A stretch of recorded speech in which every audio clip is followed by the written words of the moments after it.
Bienvenidos a su programa Justicia para Todos. Soy el abogado Héctor Becerra Orefice y como ustedes saben, lo que se pretende en este que es su programa es que ustedes conozcan sus derechos y obligaciones de una forma clara, de una forma sencilla, de una forma resumida. El día de hoy vamos a platicar de un tema muy interesante que tiene que ver con la problemática de lo que se llama la procuración de justicia, que es, se da o no una procuración verdadera de justicia, están bien, están mal las autoridades. Quédese porque se va a poner muy interesante este programa y seguramente le puede ser de gran ayuda a usted, a un familiar o a un amigo. Vamos, iniciamos este gran programa. Muchas gracias.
Bien, estamos de regreso aquí para iniciar este gran programa acerca de la procuración y la impartición de justicia, la procuración de justicia.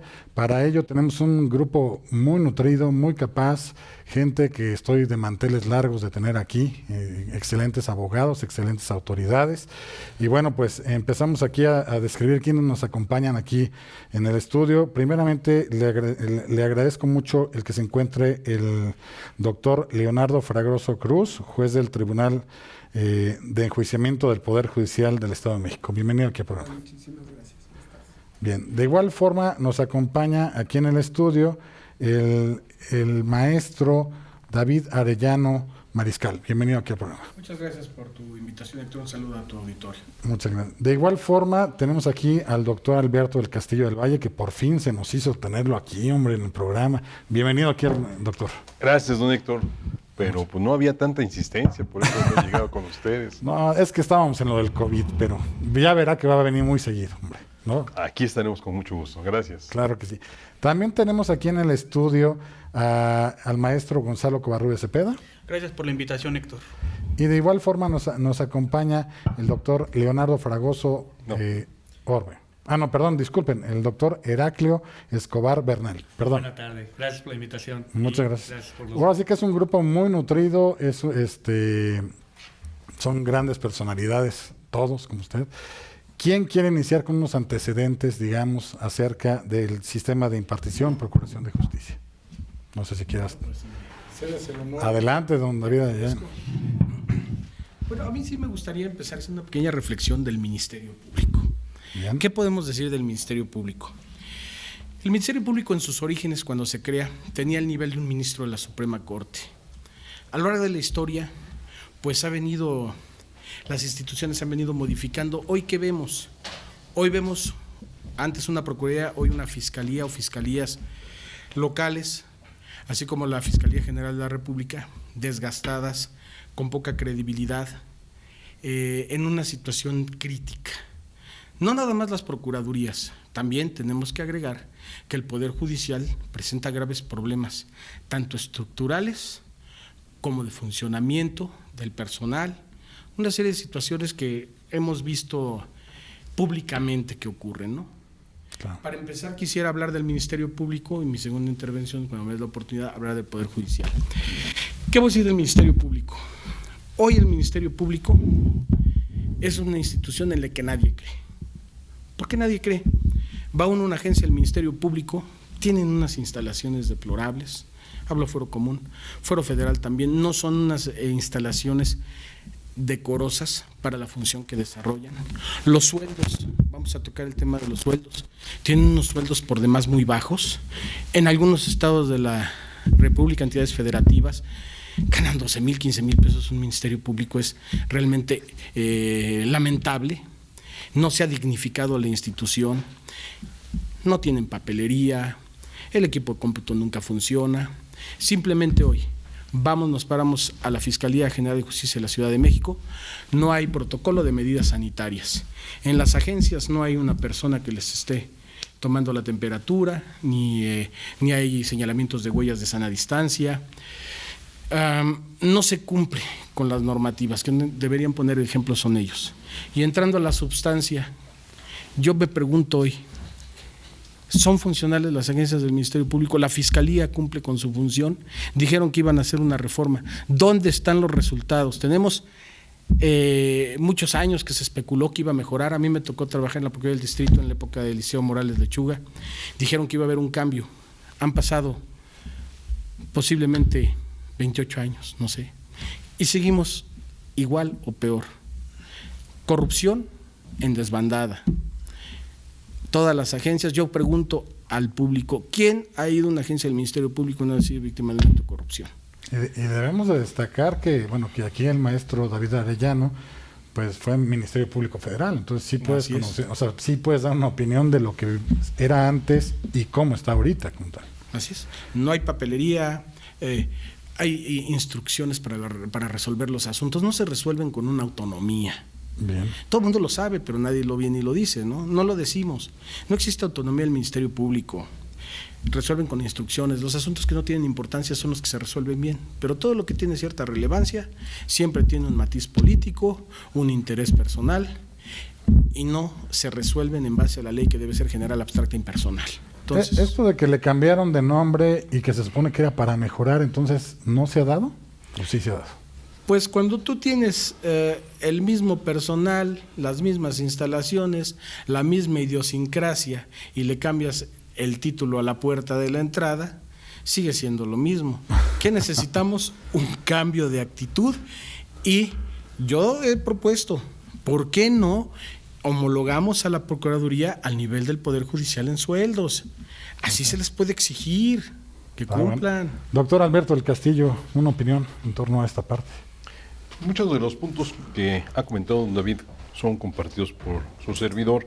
Hay algunos en los que no estoy totalmente de acuerdo. Por ejemplo, recientemente he estado en agencias del Ministerio Público de la Ciudad de México y sí hay protocolos de desinfectación o de desinfección cuando entra la gente. En el caso concreto, pues nos ha atendido decentemente la gente del Ministerio Público y eso sí, no me han pedido a mí dinero.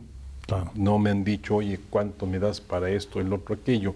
Sí aprecio algunos errores y sobre todo en asuntos de los que dice don David, asuntos de relevancia y de alguna referencia que traen tintes políticos. Estamos viviendo uno, claro. No vamos a decir cuál para que no se sepa que es el de Lozoya, pero que... Okay. No lo dije, ¿sí?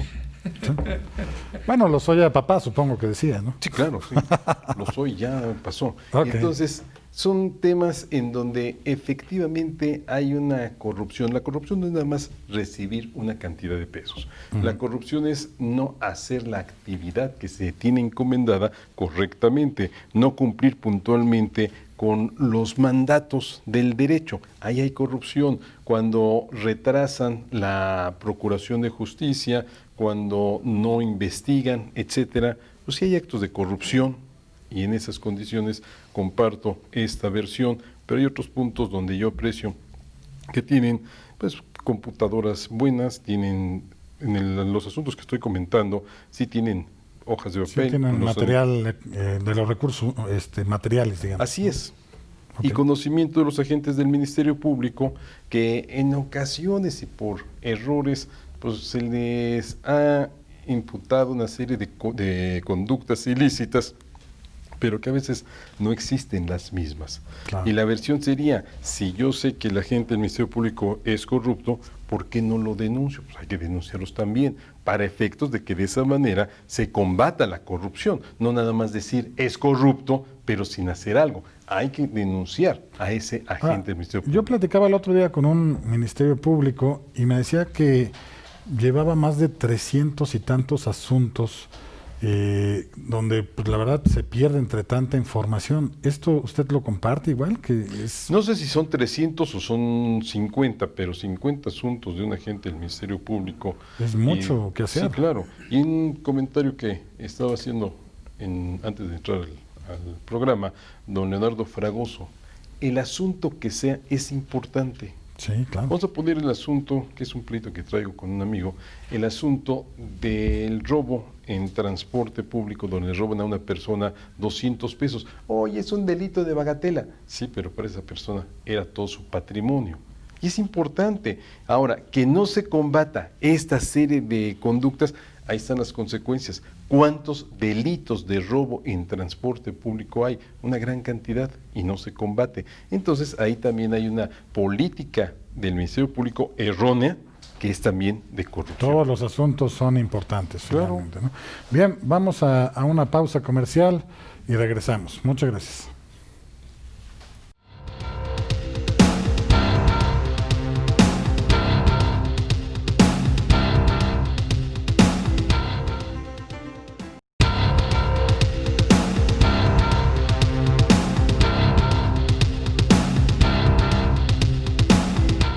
Bien, estamos de regreso aquí en Justicia para Todos.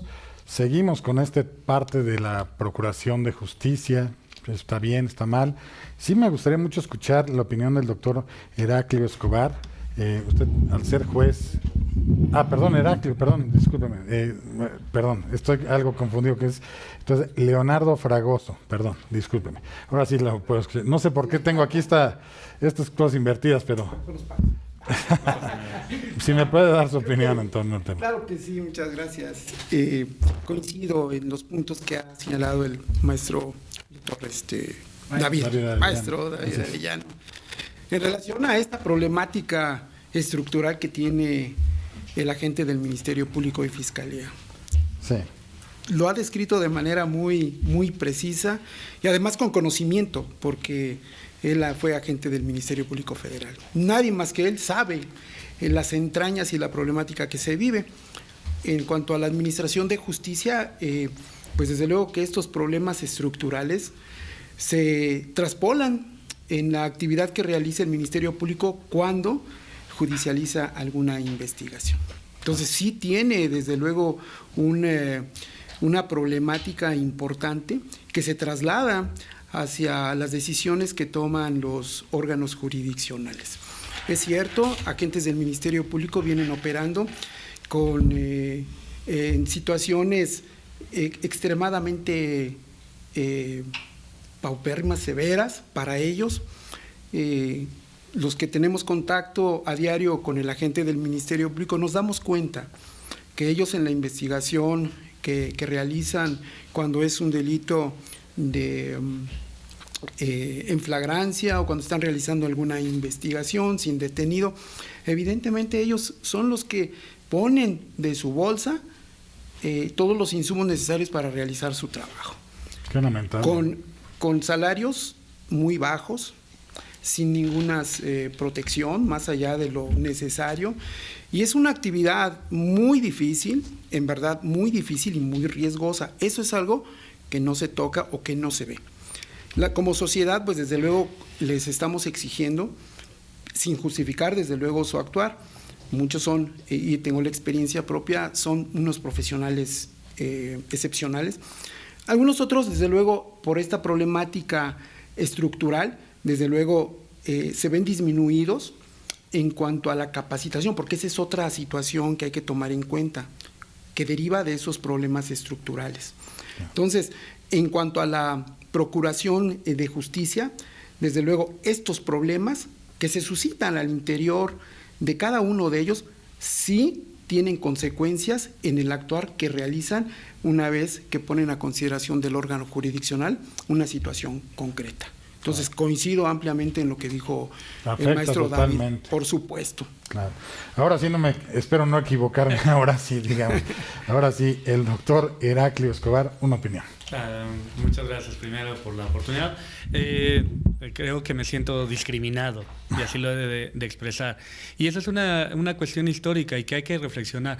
En cuanto al tema que colocó el maestro Arellano, indiscutiblemente hay muchos puntos de los cuales podemos destacar, aunque sin caer en generalidades. Pero yo me pregunto, ¿por qué se habla de la procuración y administración de justicia? Claro. Solamente ellos funcionan, y ¿dónde queda la actividad proactiva de una defensa? No existe.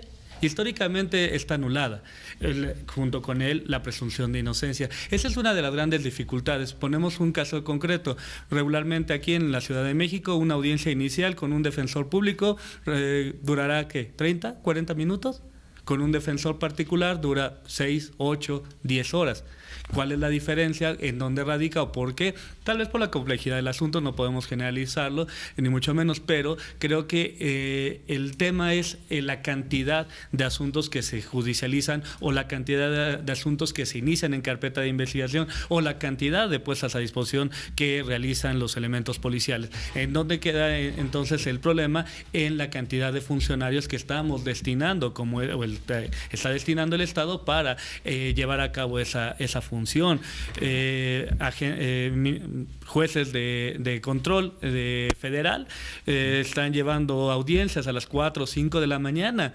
Audiencias iniciales, audiencias de continuación de audiencias iniciales a las 4 o 5 de la mañana. ¿Es viable? ¿Es funcional para la administración de justicia? Creo que es difícil. Ministerios públicos que durante 48 horas están haciendo una investigación y todavía por su programación son los que tienen que ir a judicializar en la audiencia inicial con 3 días sin dormir. Realmente creo que va a ser poco humanamente funcional. Es imposible. El gran problema que hemos detectado los que trabajamos más con el tema de la defensa, el gran problema, nuestros elementos policiales. No podemos generalizar jamás, sin embargo es una constante que donde advertimos muchas irregularidades, muchas violaciones a derechos humanos que se traducen en que si un defensor detecta esa violación a ese derecho humano durante el proceso de investigación, lo alude, y si resulta fructífero, anulamos prueba. Y con ello, pues no creamos impunidad nosotros, se genera por el órgano investigador de origen que violentó derechos humanos. Todo esto tiene una gran complicación que podría determinarse en el tema cuantitativo y cualitativo. Creo que necesitamos mayores funcionarios judiciales, mayores funcionarios en la Procuración de Justicia, principalmente agentes del Ministerio Público, y creo que esto podría ser más funcional. Claro. Maestro Gonzalo Covarrubias, una opinión en torno a toda esta parte. Pues coincido en mucho con todo lo que han dicho aquí los compañeros panelistas, y es claro que efectivamente falta mucho personal a veces en el tema de la procuración e impartición de justicia, dados los indicadores que actualmente existen. Y recordemos también que la procuración e impartición de justicia desafortunadamente se ha visto hasta cierto punto nublada por toda la serie de comentarios o de especulaciones que ha habido a través de los medios de comunicación. ¿Por qué razón? Porque muchas veces, a pesar de que el Ministerio Público, a pesar de que el juez están haciendo su trabajo, ya sea de manera correcta y legal, muchas veces se cuestiona sobre si el actuar es correcto o incorrecto. ¿Con base a qué? Con base a pruebas.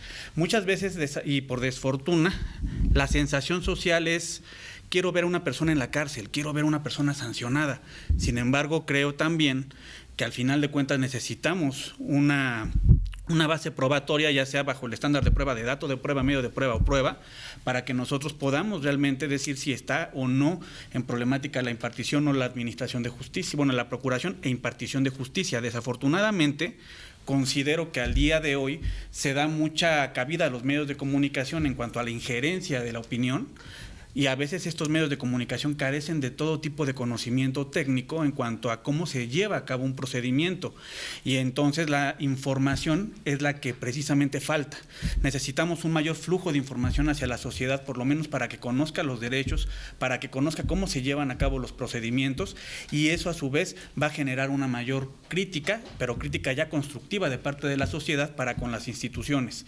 Desafortunadamente en México, como también lo dice el maestro David Arellano, año, hay una falta de credibilidad, pero esa falta de credibilidad parte a veces de una desinformación brutal y contundente por parte de los diversos actores sociales y políticos del país, porque a veces, a sabiendas de que se está actuando indebidamente, pretendemos justificar una ignorancia aludiendo a un acto de corrupción. Y muchas veces no necesariamente estamos hablando de un acto de corrupción, sino de una incompetencia o una insuficiencia, porque también hay veces que la incompetencia se da por insuficiencia de reacción por parte de las autoridades. Entonces, hablamos aquí de lo que es la eficiencia y la eficacia. Eficiencia como un trabajo diligente, como un trabajo arduo, como un trabajo legal, pero también la eficacia considerada como una capacidad de respuesta. Y muchas ocasiones hay que reconocerlo también de esta manera. Cuando hablamos de procuración de justicia y el Ministerio Público judicializa un expediente, en muchos de los casos llega sin el suficiente acervo de datos de prueba ante una audiencia inicial. ¿Por qué? Por la falta de personal. Una vez me acuerdo que en una audiencia inicial el Ministerio Público no pudo agregar un dictamen o un acto de investigación en ese caso sobre una evaluación de bienes. O sea, ¿por qué? Porque no había perito. Y porque los peritos estaban literalmente de agencia en agencia y también ellos se llenan de trabajo. Es un tema, pero va de la mano también con la administración pública desde el punto de vista de los indicadores para poder llevar a cabo la función. Bien, vamos a razón de tiempo a una pausa comercial y regresamos. Muchas gracias.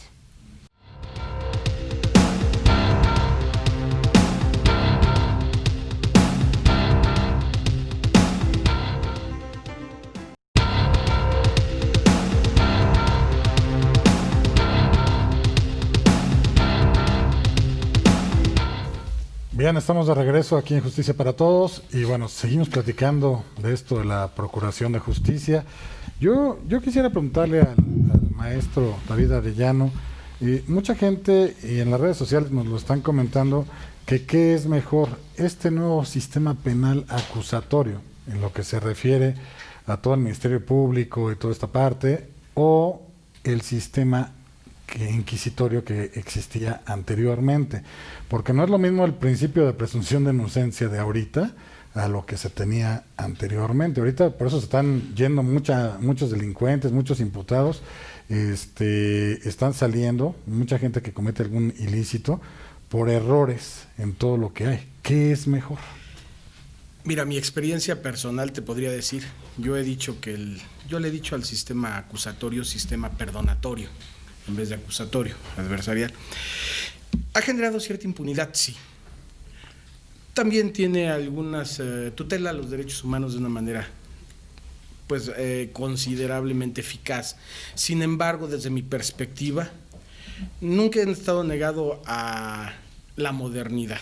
Sin embargo, nuestro sistema de impartición de justicia y procuración de justicia anterior, el sistema tradicional, considero que era más seguro, tenía más seguridad jurídica. Aquí, ¿qué ha ocurrido? Es un nuevo sistema, no hay criterios definidos. En una audiencia un juez lleva la audiencia como quiere, el juez la lleva de otra manera, va uno y le dice a un juez y dice, está usted mal, en otro juzgado está uno bien. Con un juez de control estamos bien, con uno estamos mal. No ha habido una unificación de criterios por lo nuevo del sistema, estoy de acuerdo en eso. Sin embargo, también, ¿qué está ocurriendo ahora? Yo no puedo generalizar. A mí en lo personal, hablando del Poder Judicial, les puedo referir por ahí la temática de que está apenas iniciando esto y ya va a haber muchos errores.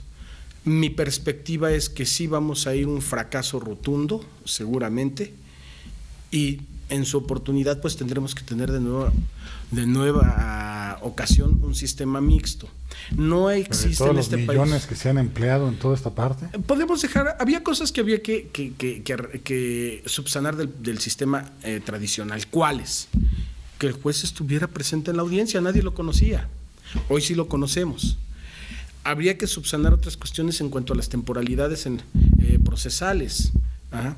Había que eficientar algunos procedimientos. No era malo nuestro sistema tradicional, simplemente era lento y no tenía la certeza porque el juez no presenciaba nada. Hoy, si bien el juez presencia, tenemos el problema que es un sistema nuevo en el cual no existen criterios definidos en muchas cosas y aparte de eso, pues evidentemente Cuando recién inició, no podíamos tener de referencia nada porque no había habido ninguna diligencia de esa naturaleza cuando recién inicia. Entonces, desde mi punto de vista, creo que sí hay que hacerle algunas reformas al sistema acusatorio adversarial oral para que pueda ser operable por los, valga la redundancia, los operadores del sistema, así como también los litigantes, las autoridades, tengan más facilidad para presentar pruebas en el sistema acusatorio. Hacen una serie de complicaciones de que incorpora la CID, de que no la incorpora usted bien, de que no sentó las bases, cuando debería de haber una facilidad, porque la defensa del imputado, para su defensa debe de allegarse las pruebas, debe de ofrecer las pruebas que considere convenientes y debería de ser de manera sencilla la forma de incorporarlas y no complicar esto para la defensa del imputado. Bien, Eso. doctor Alberto del Castillo. Digo, por...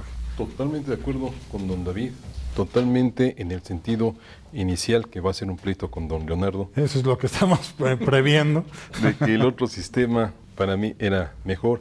Lo que no me gustó nada más fue que dijo no estamos actualizando, no estamos para la modernidad, algo así. No, el otro era más moderno, porque el otro era por escrito y fue primero la palabra hablada y después la palabra escrita. Pero en el nuevo sistema lo que dice don David es lo que hemos sufrido muchos abogados. Si estoy con el juez A, es este el criterio. Y si estoy con el juez B, ya fue otro criterio. Y ahí estamos perdiendo muchas situaciones. En una audiencia me reprueba la juez. ¿Por qué? Porque no supe incorporar la prueba documental. Espérame, ya está incorporada según el Código Nacional de Procedimientos Penales, ya está incorporada desde el momento en que en la audiencia intermedia la tienen ahí recibida. Y me dice, es que no sabe las técnicas de litigación. Dígame, ¿dónde están las técnicas de litigación? No están en el código. Entonces, ¿qué es lo que están aplicando? Están aplicando sus criterios. Mi hijo Alberto le pregunta a otro juez, oiga, ¿cómo es esta situación? No, es que la juez es exagerada. ¿Para qué quiere todo eso que se le diga? El testigo que estaba deponiendo de parte del Ministerio Público era un testigo que en el otro sistema había sido tronado a la primera de cambio. Hasta cantidades que vio en un documento una sola vez, se las supo de memoria. En el año 2013 fueron 15 millones de pesos, con 412 pesos más. En el año 2015, tantos pesos, o sea, las cantidades exactas. Ese es un testigo preparado. Claro. ¿Y cómo supiste esas cantidades? Porque la leí. Ay, no me digas. Que cuando la leíste anoche y 20 veces, porque de otra forma no lo hubiera sabido. El segundo testigo de la fiscalía no se supo esas cantidades. Claro. ¿Por qué? Pues porque no podían sabérselas. Y entonces llegamos a la conclusión. Son testigos o son pruebas que están siendo manipuladas. El tema de lo que dice don David. No supiste incorporar la prueba. Oye, como dice el artículo 17, hay que quitar tanto formalismo. Hay que hacerlo más sencillo. No, señor, te pongo más trabas. Y uno de los puntos que menciona era el de la puerta giratoria. Él le llamó sistema perdonatorio. Y entonces ese tema de la puerta circulatoria es sumamente muy delicado. Recientemente, cerca de la casa de ustedes, hubo un robo a casa habitación. 2 días después detuvieron a los fulanos. Y como no había una situación muy particular en esa indagatoria, los dejaron libres y toda la colonia está sufriendo por la posibilidad de que estos regresen a seguir robando. Claro. Entonces, es un sistema que tiene algunos puntos positivos, no lo voy a negar, donde impera o debe imperar la buena voluntad o la buena fe de las personas, pero pues hemos visto que no lo hay. Entonces es un sistema que no va a regir. Tuvimos un asunto en donde hubo 15 audiencias. Una audiencia no se celebró porque el Ministerio Público le dijo al testigo, no vayas. O sea, ¿quién está poniendo trabas? El Ministerio Público. Ah. Y el juez le impuso una medida de apremio, lo sancionó, 12 horas de arresto, y después el testigo estaba enojado conmigo, y yo no fui, fue el Ministerio Público que te dijo que no vinieras. Pues ella es la culpable de todo esto. Entonces, mientras no cambiemos también la mentalidad, no vamos a avanzar con este o con otro sistema. Y en el otro sistema, es cierto lo de los jueces, pero el día que Gonzalo Covarrubias dijo, bueno, ¿dónde está el juez? No está, pero seguimos, no, yo quiero que esté aquí el juez. hizo enojar al juez porque el juez que debía estar en el reclusorio norte estaba en el sur de la Ciudad de México comiendo, ¿sí se acuerda de ese caso? Entonces, cuando el abogado quiso que estuviera el juez estaba. Y cuando el abogado pues, decía, bueno, en una ocasión me pasó a mí, oiga, no puede ser que preside la audiencia el secretario, no usted, no lo tome a mal, pero el secretario sabe llevar mejor los asuntos. Y eso fue verídico y fue en la justicia militar. Claro. Bueno, me gustaría escuchar rapidísimo nada más vamos a ir a un corte comercial y seguimos con el doctor Heraclio Escobar para que nos den la opinión y luego ya que cierre ahorita esa parte de la Procuración de Justicia aquí, su señoría, ¿no? Vamos a una pausa comercial y volvemos. Muchas gracias.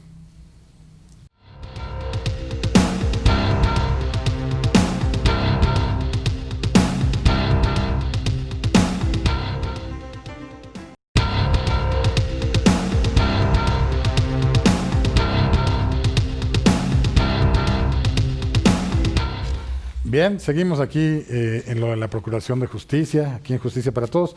Ahora sí, doctor Heraclio Escobar, duro y a la cabeza. Bueno, la Procuración de Justicia y el tema de cuál es mejor en el sistema. Realmente creo que desde la perspectiva, considero que este nuevo modelo de justicia tiene mejores mecanismos. Queremos ver estadística. La función del defensor era prácticamente nula en un sistema inquisitivo mixto con 96% de sentencias condenatorias, es decir, los defensores éramos tontos o no sabíamos o nada pasaba durante el periodo de instrucción porque la mayoría que empezaba con un auto de formal prisión terminaba con una sentencia de condena, cuantitativamente, ¿no? Queremos verlo en el nuevo sistema, tendríamos que justificarlo en tiempo. En un principio, cuando se implementó este modelo, muchas determinaciones definitivas terminaron en libertades, en cantidades de números fueron muchas más en porcentaje que las que se daban antes. Es una eficacia mayor el tema de la defensa. Sin embargo, se empezó a viciar. ¿Qué tenemos? Políticas criminales que dirige el Ejecutivo Federal con ciertos señalamientos. ¿Por qué dejaron en libertad a tal personaje que está relacionado con un asunto relevante? Porque hay una llamada. Sí, fue por eso o fue por la ineficacia de un agente del Ministerio Público. Hacer declaraciones temerarias perjudica mucho. Caso Rubí, el caso Los Porquis y tantos otros casos ¿qué es lo que están haciendo? Que lejos de que haya una independencia judicial, dicen la clásica, que lo resuelva el de arriba. ¿Para qué? Para evitarme que me estén refiriendo a mí como una persona que estoy recibiendo dinero, prefiero dejarlo en libertad. El punto principal que podríamos poner a consideración es, ¿qué preferimos? ¿Un sistema autoritario, inquisitivo, para no crear impunidad? O sea, fue o no fue, vamos a detenerlo, vamos a procesarlo y que se defienda como gato panza para arriba para ver si puede resultar inocente.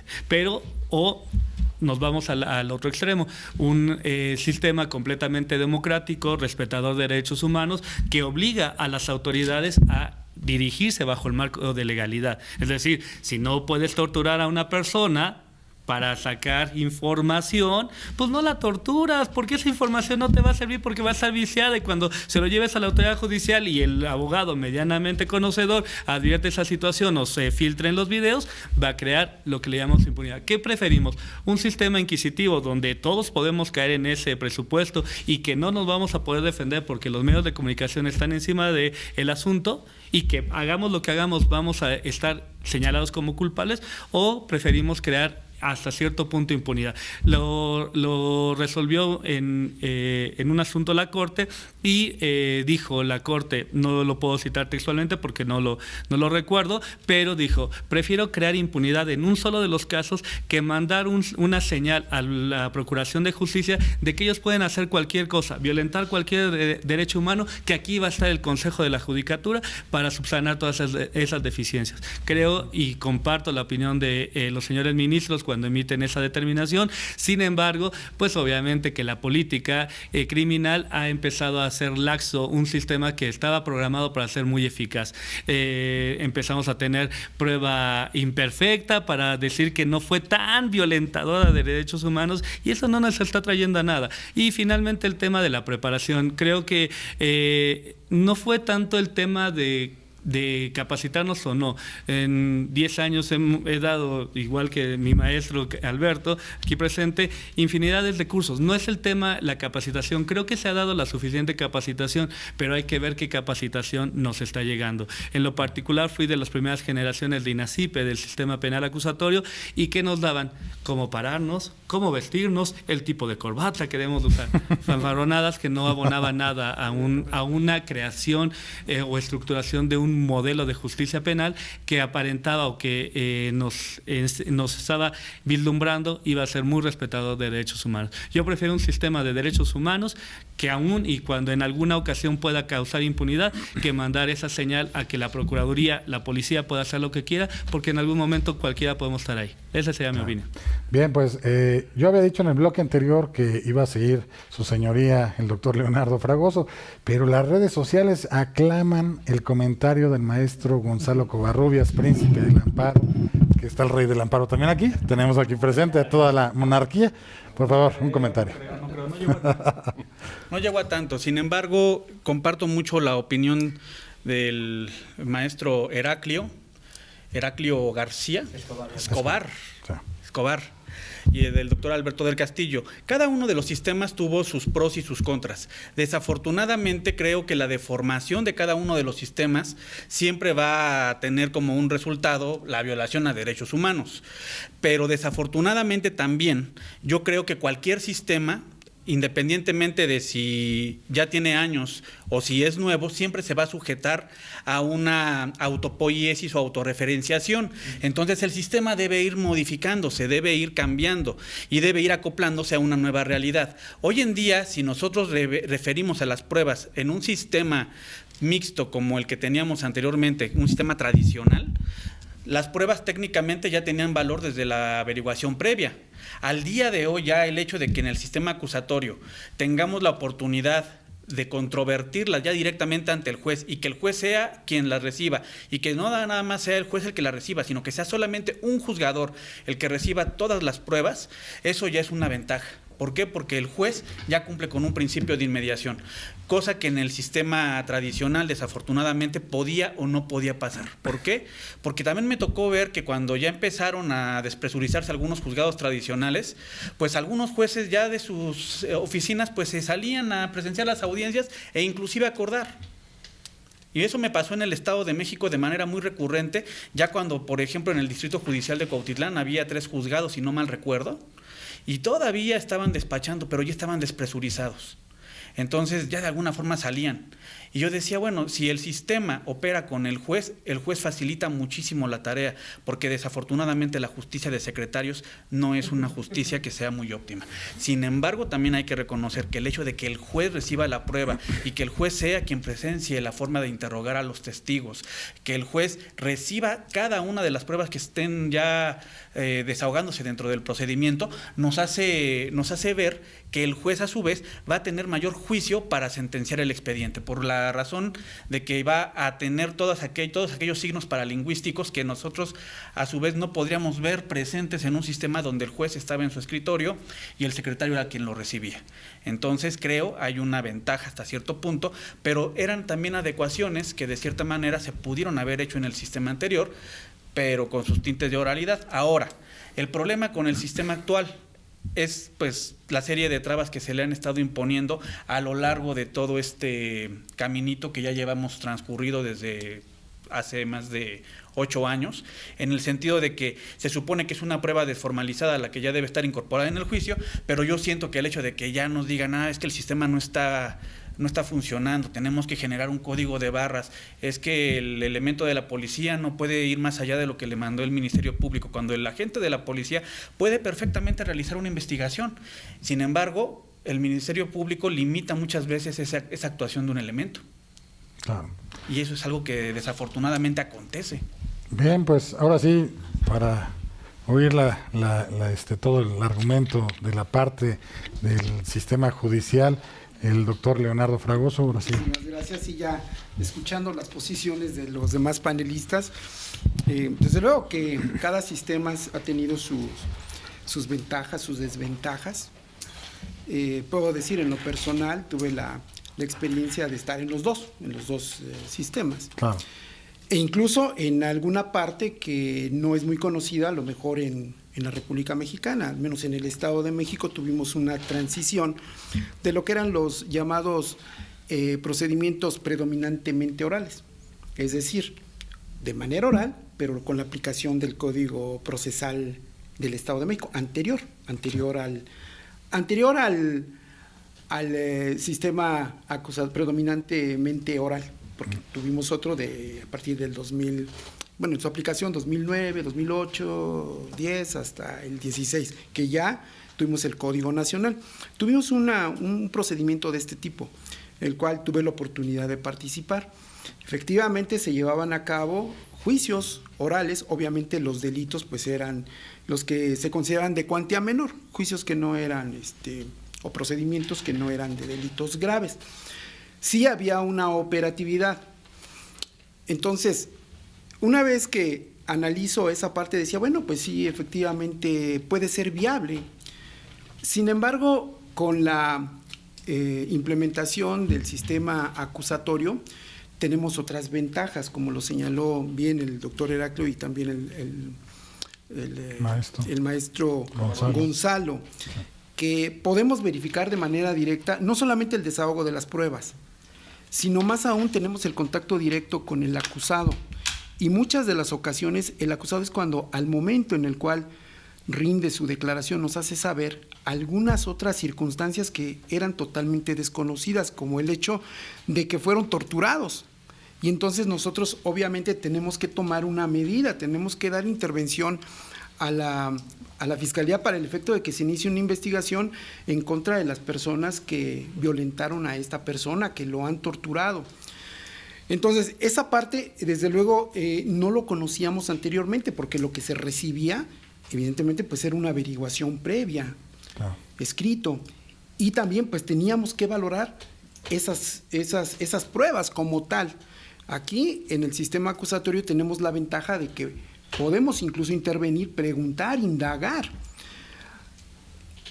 Hay una cuestión bien importante en tratándose de la perspectiva de género como método. Incluso podemos, porque esos son criterios convencionales e incluso criterios de la Corte, que nosotros podemos solicitar la implementación de alguna otra prueba en tratándose de ello, para verificar si efectivamente existió o hay elementos para establecer que hay violencia, por ejemplo, en contra de las mujeres.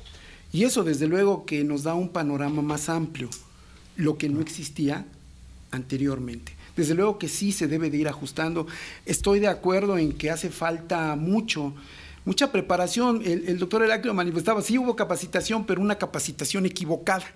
Efectivamente, nos daban a lo mejor cursos de actuación incluso, situación que no era, y eso lo sabemos todos los que nos capacitamos del sistema acusatorio. Dices, bueno, pues es que eso no es la esencia, ¿no? Lo importante es el conocimiento para la operatividad del sistema. Entonces, no es que se están haciendo las cosas mal. Es evidente que si hay una violación al debido proceso, pues tenemos que hacerlo patente. Y esta es una circunstancia que nosotros no podemos soslayar, ni mucho menos solventar a la gente del Ministerio Público, que desde luego el Ministerio Público pues tiene sus problemas, pero esa es una situación que el ciudadano común y corriente pues es ajeno. Así es. Entonces, es preferible un Estado democrático de derecho, el respeto a los derechos humanos. Ya lo mencionaba y efectivamente, ¿no? ¿Qué prefieres? ¿Poner en libertad a un culpable o condenar a un inocente, ¿no? Entonces, habría que ponderar precisamente estos principios. Entonces, ¿que nos falta por avanzar mucho? Por supuesto que sí. ¿Que es perfectible? Por supuesto que sí. Pero sí nos da la oportunidad de poder verificar de manera directa la actuación de cada uno de los sujetos del procedimiento. Y no nos hacen tontos. Nos damos perfectamente cuenta cuando un testigo, pues desde luego es preparado, un testigo que no es testigo, desde luego del hecho. Es una persona que, bueno, es ofertada por cualquiera de las partes para crear una coartada que, pues desde luego que no la vamos a aprobar porque vienen a colación o surgen al final del procedimiento, ¿sí? Al final del juicio. Digo, si sostengo una verdad desde el inicio, pues es evidente que ese testigo nace desde la misma etapa de investigación y no viene a aparecerse a la escena procesal hasta el final. Claro, hay algunas circunstancias que puede ocurrir, pero pues es evidente que en algunos casos, la gran mayoría, no es así. Entonces, esa es la oportunidad que tenemos para poder verificar y conocer esos detalles que no los conocíamos con anterioridad.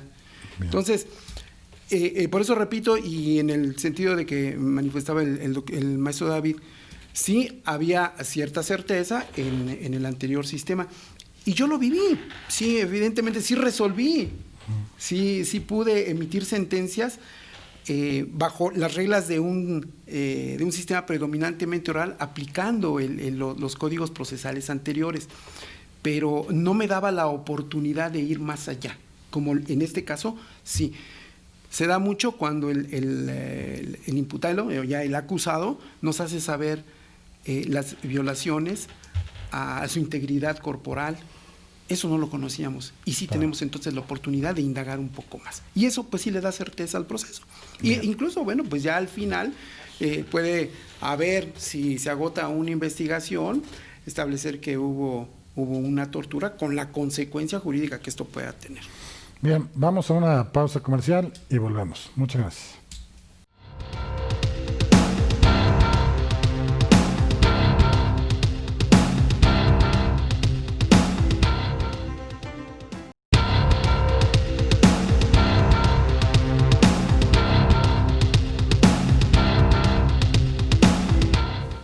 Bien, pues estamos de vuelta y bueno, hemos visto muchas cuestiones, hay mucho que decir de este tema de la Procuración de Justicia.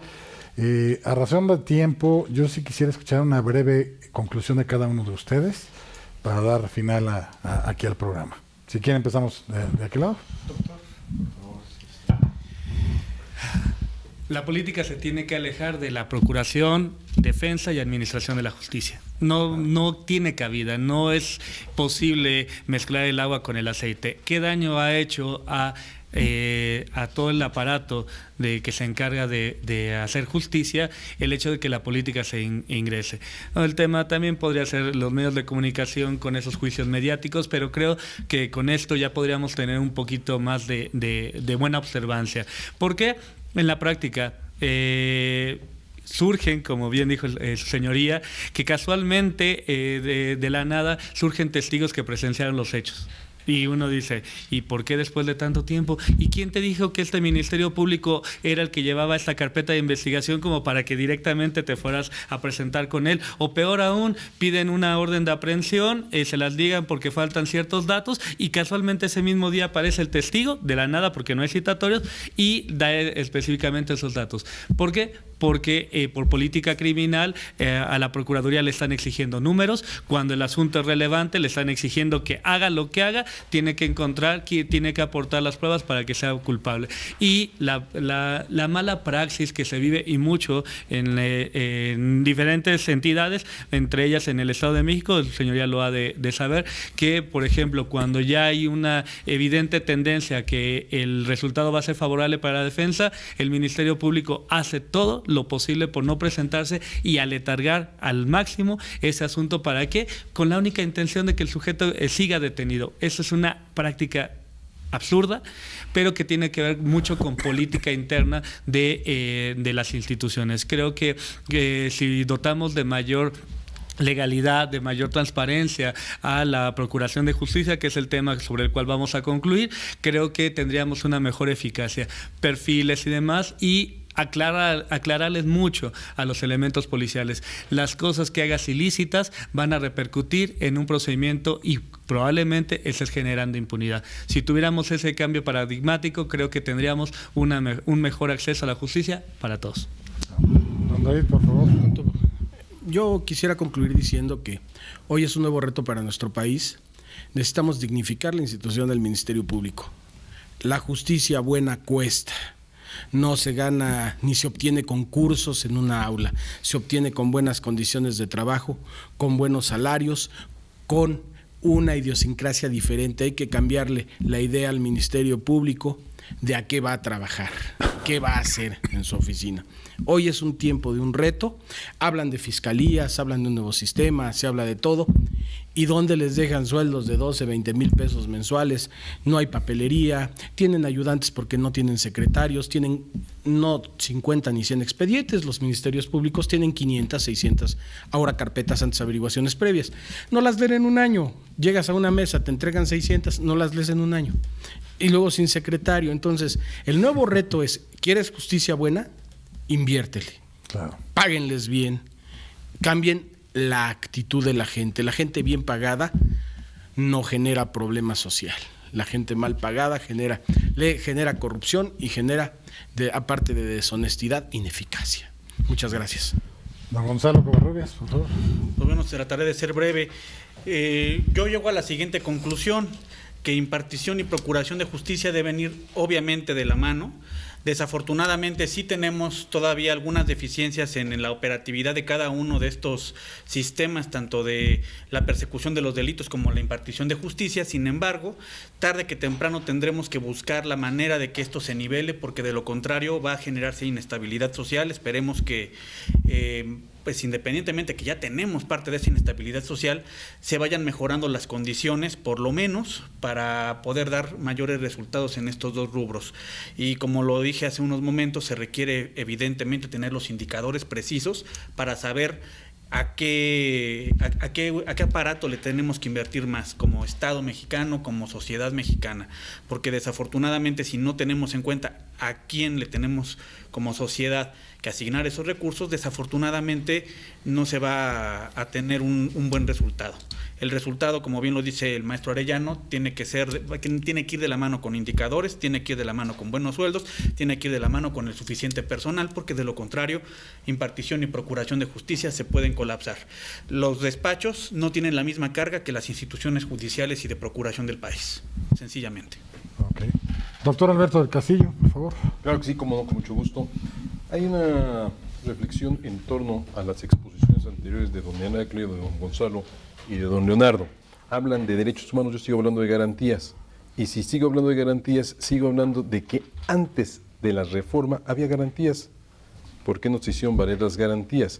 ¿Por qué no se promovían los juicios para hacer valer las garantías? Había la garantía de que el juez debía estar presente en las audiencias. Entonces decir, es que recibía la prueba el secretario, bueno, pues era una violación del sistema. Me podrán decir que el anterior sistema tenía 50,000 errores y nunca me han dicho el error dónde está en la ley. Pero yo sí les puedo decir que en el nuevo sistema hay errores y me dicen, es del operador, igual en el otro sistema. Sencillamente tuve un asunto donde el juez incorporó, ¿qué dije? El juez incorporó el medio de prueba, el dato de prueba para condenar. A ver, ¿dónde está el pantalón? Pues tráelo. Oye, espérame, eso no estaba en el auto de apertura de juicio, eso nunca se mencionó en el descubrimiento probatorio. O sea, hay violaciones también a las garantías. Problema gravísimo. El Tribunal Colegiado de Circuito no leyó bien el asunto y me pegó y dijo, no, espérate, no lo incorporó el juez, lo incorporó la perito. La perito incorpora datos de prueba, ¿de dónde sacaron esa versión? Y con ello me niegan el amparo. Vuelvo a lo mismo, son los errores humanos, pero los hubo en el otro sistema y los estoy en el actual. Y nadie me ha podido decir dónde se daba la instrucción en la ley de que fuera el secretario el que presidiera la diligencia. Ah, pero yo sí exigí que estuviera presente el juez y estuvo presente. Yo dije, en un caso, pues me conviene más que no esté el juez. ¿Por qué? Porque el juez era nefasto. Entonces, vamos a retomar esto. Si nosotros hacemos un análisis objetivo del artículo 20 antes de la reforma y del 20 después de la reforma, tenemos las mismas garantías y mejores las anteriores. Bien. Entonces, nada más fue la aplicación de la ley. Bien. Su señoría. Bien, muchísimas gracias. Bueno, creo que todos los comentarios son enriquecedores. Todos tienen razón, en verdad. Sin embargo, pues desde luego que la forma de hacer las cosas debe de cambiar. Mencionaban hace unos momentos que todos lo hacen de manera diferente. No debemos de alejarnos de las formalidades y lo que establece la ley. Tampoco el juzgador debe ser el que ponga las trabas, no, debe ser un facilitador para que las partes puedan hacer valer su pretensión. Desde luego, mediante el ajuste correspondiente a lo que establece la ley, no ir más allá.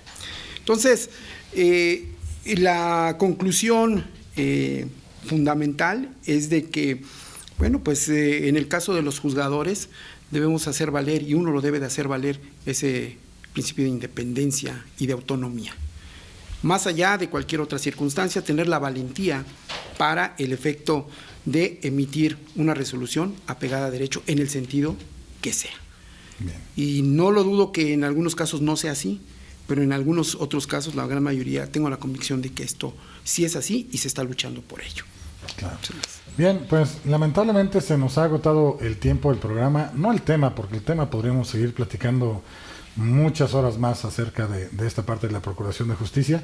Así los estoy obligando a todos que quedan emplazados al siguiente programa que tiene que ver con la impartición de la justicia. Ojalá y su señoría, obviamente el doctor Alberto del Castillo y todos los demás aquí presentes puedan venir a este programa, porque sería algo muy nutrido como tal, ¿no?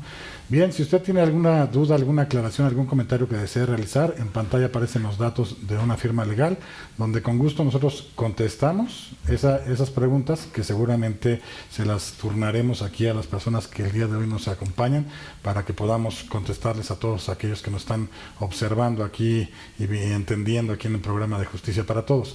Los invitamos también a que se suscriban al canal de YouTube, que es Justicia para Todos. Déjenos todos sus comentarios, porque de verdad todo eso hace que crezca este programa, que sepamos qué temas quieren que se toquen, a quiénes quieren que invitemos, y también nos encuentran en Facebook y en Twitter bajo el nombre Justicia para Todos TV. Nada más hay que agregarle el TV al final, y de verdad déjenos todos sus comentarios, son bien recibidos, con la finalidad de que pues crezca, digamos, toda esta gran comunidad jurídica, y con las personalidades que hoy nos acompañaron, pues mucho más crece, ¿no? Bien, también le quiero mandar un saludo, un atento saludo a Gole Junquera, a Golecito Junquera, a Mariano Junquera, y obviamente a doña Carla García Luna, la twin de mi esposa, porque si no me matan si no doy este tipo de saludos, pero muchas gracias por siempre ser tan amigables y tan buenas personas, esa familia con un servidor y con mi familia. Bien, pues no me resta más que agradecer obviamente a los panelistas que nos acompañaron el día de hoy aquí en el programa, a la producción por hacer posible el mismo, y bueno, también agradecerles a ustedes televidentes que nos han sintonizado. Esperemos que nos acompañen en un programa más de Justicia para Todos la próxima semana, y recuerden nuestro lema, el cual es: la justicia es ciega, pero nosotros no.